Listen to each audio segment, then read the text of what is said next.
Kevin Warsh, ex-diretor do Fed, foi nomeado presidente do Federal Reserve dos Estados Unidos. Após sua nomeação, os mercados globais de ativos registram grandes oscilações. Imediatamente, o nosso índice KOSPI ultrapassou 5.000 pontos, mas depois caiu bruscamente. Os preços do ouro, da prata e até mesmo do Bitcoin estão despencando, enquanto o valor do dólar está subindo. Hoje, vamos analisar esse assunto com mais detalhes. Então, vamos direto ao ponto e conferir primeiro a tendência atual do mercado. Atualmente, o preço do Bitcoin caiu para a faixa dos 77 mil dólares pela primeira vez em 9 meses. Comparado com outubro de 2025 do ano passado, quando o Bitcoin atingiu seu recorde histórico de 126.210 dólares, a queda chega a cerca de 39%. A queda foi tão forte que não parece só uma correção de curto prazo. E como quase não houve recuperação, o sentimento dos investidores já está bastante enfraquecido. Esse clima também se refletiu no mercado de ouro, considerado um ativo seguro. O preço à vista internacional do ouro caiu de dólares americanos 5.594, que era o ponto mais alto, para dólares americanos 4.883, uma queda de cerca de 9,5%. No mercado futuro, a queda foi ainda maior, chegando a quase 11% em apenas um dia. O ouro normalmente é um ativo para o qual o dinheiro flui em tempos de instabilidade financeira. Mas desta vez, o fato de ter havido uma enxurrada de vendas é algo muito incomum. Isso pode indicar que investidores deixaram de diferenciar ativos de risco e seguros, entrando em uma fase de retirada de liquidez. O choque no mercado da prata foi ainda mais intenso. O preço da prata disparou mais de 150% ao longo de 2025, tornando-se um dos principais ativos especulativos. Mas assim que a notícia da nomeação de Warsh como novo diretor do Fed foi divulgada, em apenas um dia, caiu quase 30%. Essa é a maior queda em um dia de negociação em mais de 40 anos. Ao contrário do ouro, a prata tem alta demanda industrial e grande volatilidade. A queda não foi só por realização de lucros, mas também reflete o temor de mudanças nas políticas. Esse choque também foi sentido diretamente no mercado de ações coreano, onde a volatilidade aumentou tanto que o mecanismo de proteção de venda, conhecido como sidecar, foi acionado no mercado KOSPI. O mecanismo sidecar suspende negociações por 5 minutos quando os futuros do KOSPI 200 caem mais de 5% em relação ao fechamento anterior e essa queda dura mais de 1 minuto. Você pode considerar isso como uma espécie de cinto de segurança para evitar que o mercado entre em estado de pânico. Assim que o índice KOSPI caiu abaixo do simbólico patamar dos 5.000 pontos, esse mecanismo foi acionado imediatamente, o que também significa que houve uma concentração instantânea da pressão de venda. Pela primeira vez desde 5 de novembro de 2025, o sidecar de venda foi acionado no mercado KOSPI. Como você pode ver, praticamente todos os mercados de ativos estão em turbulência. Existem vários motivos para esse caos, mas atualmente estamos focando principalmente em um fator principal.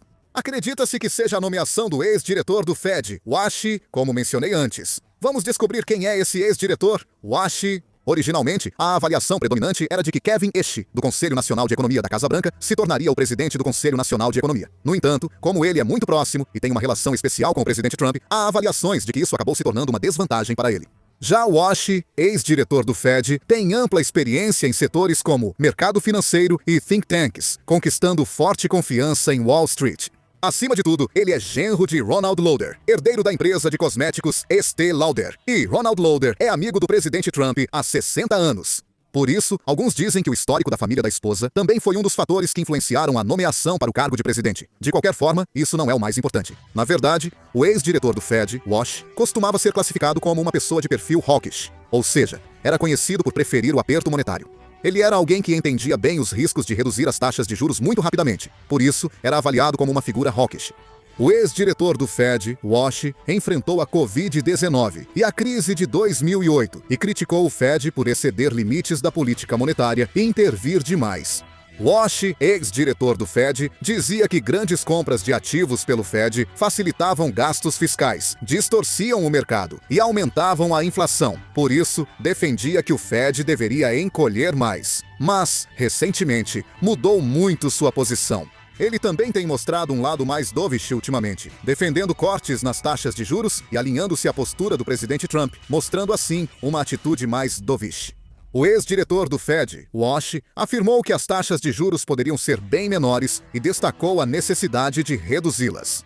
Ele afirmou que, se o Fed recuperar a confiança no controle da inflação pelo aperto monetário, as expectativas de inflação e as taxas de juros de longo prazo, como hipotecas, cairão naturalmente. Por isso, ele às vezes mostra uma postura mais hawkish, mas recentemente tem apresentado uma postura mais dovish, aumentando a incerteza no mercado. No entanto, no setor financeiro, acredita-se que, embora o ex-diretor do Fed, Wash, esteja fazendo declarações dovish agora, com o tempo ele acabará mostrando uma tendência mais hawkish. Stephen Brown, vice-economista-chefe para a América do Norte da Capital Economics, afirmou a investidores que sua postura hawkish prolongada ajudará a afastar dúvidas de que ele possa ser um fantoche do Trump. O economista-chefe da Renaissance Macro Research, Rio Duta, disse que as declarações dovish de Wash foram convenientes. Ainda é preciso ver quais escolhas o ex-diretor do Fed fará. As opiniões divergem, dificultando afirmações certas. Há previsões de corte nas taxas de juros para alinhar com a política de Trump. Também há argumentos de que Wash, ex-diretor do Fed, que tem uma postura mais hawkish, pode se opor ao presidente Trump e tomar uma posição contrária. Um relatório do Morgan Stanley aponta esforços para novos cortes de juros antes das eleições de meio de mandato, e acredito que devem seguir nesse caminho. O grande desafio hoje é manter a independência do Fed diante da pressão do presidente Trump, que vê o Fed como subordinado ao presidente para reduzir as taxas de juros. Trump condicionou a escolha do presidente do Fed à redução das taxas de juros. Wash, ex-diretor do Fed, apoiou esse objetivo em várias declarações e acabou sendo nomeado. O problema é que o ex-diretor do Fed, Wash, não é alguém que defenda ativamente a redução das taxas de juros. Não haveria problema se os indicadores econômicos apoiassem o corte de juros, mas, se a inflação aumentar significativamente, ele não terá escolha a não ser reconsiderar essa decisão. Não se sabe se ele será capaz de resistir à pressão do presidente Trump e manter as taxas de juros inalteradas. Se ele recusar a redução das taxas, pode acabar sendo alvo de críticas públicas e pressão para renunciar, assim como aconteceu com o presidente Powell. Se o ex-diretor do Fed, Wash, reduzir as taxas de juros por razões políticas, muitos investidores podem vender ativos americanos. Se olharmos mais a fundo para essa situação, a questão principal não é simplesmente aumentar ou diminuir as taxas de juros, mas sim que a confiança na própria política monetária dos Estados Unidos está sendo abalada. O Federal Reserve sempre conseguiu desempenhar um papel central no sistema financeiro global, porque havia o pressuposto de que a instituição se mantinha distante da política e agia apenas com base nos objetivos de estabilidade de preços e pleno emprego.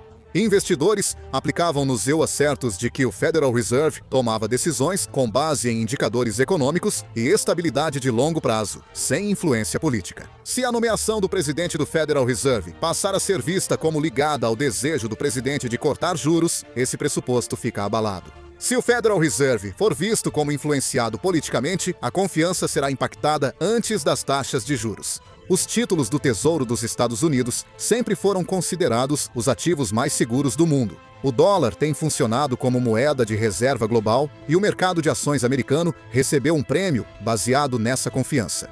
Esses três ativos funcionam juntos. Investidores compraram títulos do Tesouro, mantiveram dólares e investiram em ações americanas a longo prazo, supondo a independência do Federal Reserve. Se essa estrutura for abalada, a confiança e o prêmio associados a todos os ativos americanos inevitavelmente serão reavaliados ao mesmo tempo. Especialmente do ponto de vista dos capitais globais, o cenário mais temido é aquele em que não é mais possível prever a direção das políticas. Se as taxas de juros caírem por pressão política e depois subirem rapidamente devido à inflação, repetindo esse ciclo, o mercado financeiro acumulará prejuízos. Investidores têm dificuldade em planejar a curto prazo e, com mais incerteza, reduzem a exposição ao risco. Nesse processo, as taxas dos títulos do governo se tornam instáveis. O dólar passa a ser visto mais como um ativo volátil do que como um ativo seguro, e o mercado de ações também sofre grande pressão. O mercado observa atentamente tanto a inclinação do diretor Wash do Fed, quanto a resistência do Fed à pressão política. A independência do Fed está em risco, um único sinal pode ser suficientemente fatal. Se o sinal se repetir, investidores podem repensar a confiança nos ativos do ZEUA, o que pode causar mudança estrutural no fluxo global de capitais. A nomeação do presidente do Fed é tratada com muita seriedade, pois virou uma questão sobre a base do sistema financeiro do Iowa. não algo resolvido com poucos dias de volatilidade no mercado. Além disso, essa questão não se restringe ao interior dos Estados Unidos. Se a confiança no Fed vacilar, os efeitos provavelmente surgirão primeiro nos mercados emergentes. Países que dependem de liquidez enfrentarão volatilidade cambial e saída de capitais, gerando instabilidade nos mercados financeiros globais. Por isso, o mercado já questiona, antes da primeira decisão do diretor Washizone no Fed, se o Fed seguirá como referência nas finanças globais, como antes. A nomeação do diretor Washizone para o Fed está gerando grandes oscilações no mercado de ativos. Estou bastante preocupado. O que vocês acham dessa nomeação? Por favor, deixem seus comentários também. Vou encerrar o vídeo por aqui. Muito obrigado.